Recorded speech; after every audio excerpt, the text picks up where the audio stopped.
मेरे प्यारे देशवासियों, इस 25 वर्ष का अमृतकाल के लिए जब हम चर्चा करते हैं तब मैं जानता हूं चुनौतियां अनेक है, मर्यादाएं अनेक हैं, मुसीबतें भी है,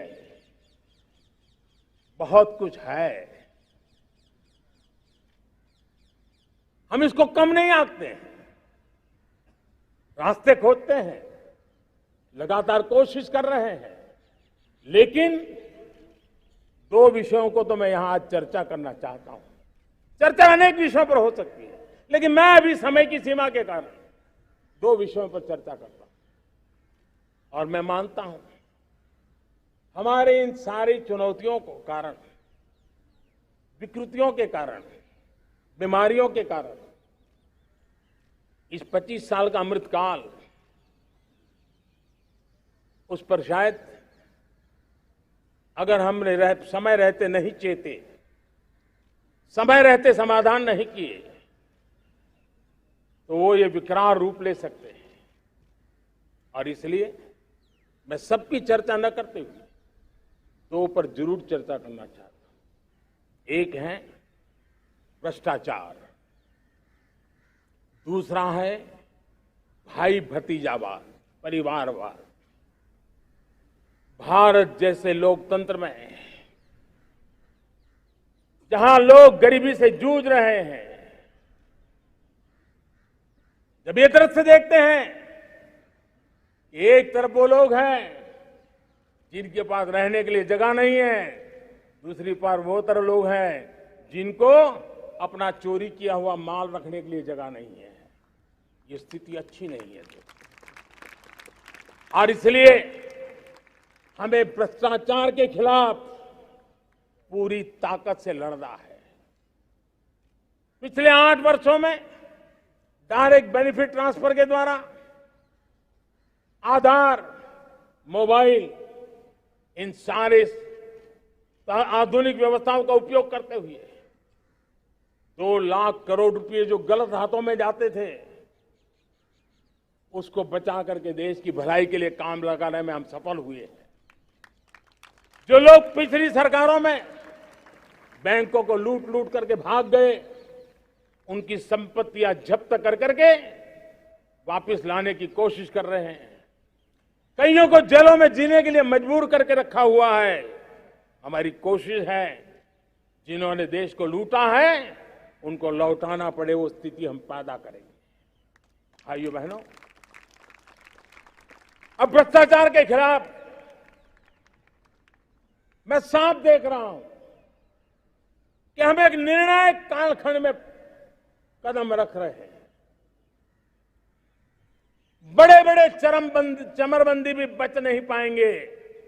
इस मिजाज के साथ भ्रष्टाचार के खिलाफ एक निर्णायक कालखंड में अब हिंदुस्तान कदम रख रहा है। और मैं लाल किले की प्राचीर से बड़ी जिम्मेवारी के साथ कह रहा हूं। और इसलिए भाइयों बहनों, भ्रष्टाचार दीमक की तरह देश को खोखला कर रहा है।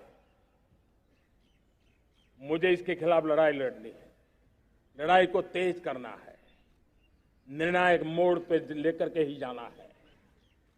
तब मेरे 130 करोड़ देशवासी, आप मुझे आशीर्वाद दीजिए, आप मेरा साथ दीजिए। मैं आज आपसे साथ मांगने आया, आपका सहयोग मांगने आया हूं, ताकि मैं इस लड़ाई को लड़ पाऊं, इस लड़ाई को देश जीत पाए और सामान्य नागरिक की जिंदगी भ्रष्टाचार ने तबाह करके रखी हुई है। मैं मेरे इन सामान्य नागरिक की जिंदगी को फिर से शान बान शान के लिए जीने के लिए रास्ता बनाना चाहता हूं। और इसलिए मेरे प्यारे देशवासियों, ये चिंता का विषय है कि आज देश में भ्रष्टाचार के प्रति नफरत तो दिखती है, व्यक्त भी होती है, लेकिन कभी कभी भ्रष्टाचारियों के प्रति उदारता बरती जाती है। किसी भी देश में ये शोभा नहीं देगा। और कई लोग तो इतनी बेशर्मी तक चले जाते हैं कि कोर्ट में सजा हो चुकी हो, भ्रष्टाचारी सिद्ध हो चुका हो, जेल जाना तय हो चुका हो, जेल गुजार रहे हो, उसके बावजूद भी उनका महिमा मंडन करने में लगे रहते हैं, उनकी शान शौकत में लगे रहते हैं, उनकी प्रतिष्ठा बनाने में लगे रहते हैं। अगर जब तक समाज में गंदगी के प्रति नफरत नहीं होती है, स्वच्छता की चेतना जगती नहीं है। जब तक भ्रष्टाचार और भ्रष्टाचारी के प्रति नफरत का भाव पैदा नहीं होता है, सामाजिक रूप से उसको नीचा देखने के लिए मजबूर नहीं करते, तब तक एक मानसिकता खत्म होने वाली नहीं है। और इसलिए भ्रष्टाचार के प्रति भी और भ्रष्टाचारियों के प्रति भी हमें बहुत जागरूक होने की जरूरत है। दूसरी एक चर्चा मैं करना चाहता हूं, भाई भतीजावाद। और जब मैं भाई भतीजावाद, परिवारवाद की बात करता हूं तो लोगों को लगता है मैं सिर्फ राजनीतिक क्षेत्र की बात करता हूं। जी नहीं, दुर्भाग्य से राजनीतिक क्षेत्र की उस बुराई ने हिंदुस्तान की हर संस्थाओं में परिवारवाद को पोषित कर दिया है। परिवारवाद हमारी अनेक संस्थाओं को अपने में लपेटे हुए है और उसके कारण मेरे देश की टैलेंट को नुकसान होता है, मेरे देश के सामर्थ्य को नुकसान होता है। जिनके पास अवसर की संभावनाएं हैं, वो परिवारवाद, भाई भतीजे के बाद बाहर रह जाता है। भ्रष्टाचार का भी कारण ये भी एक बन जाता है, ताकि उसका कोई भाई भतीजे के कार्य आसरा नहीं है तो लगता है चलो भाई कहीं से खरीद करके के जगह बना लूं। इस परिवारवाद से, भाई भतीजावाद से हमें हर संस्थाओं में एक नफरत पैदा करनी पड़ी होगी, जागरूकता पैदा करनी होगी, तब हम हमारी संस्थाओं को बचा पाएंगे। संस्थाओं के उज्जवल भविष्य के लिए बहुत आवश्यक है। उसी प्रकार से राजनीति में भी परिवारवाद ने देश के सामर्थ्य को सबसे सारा अन्याय किया है।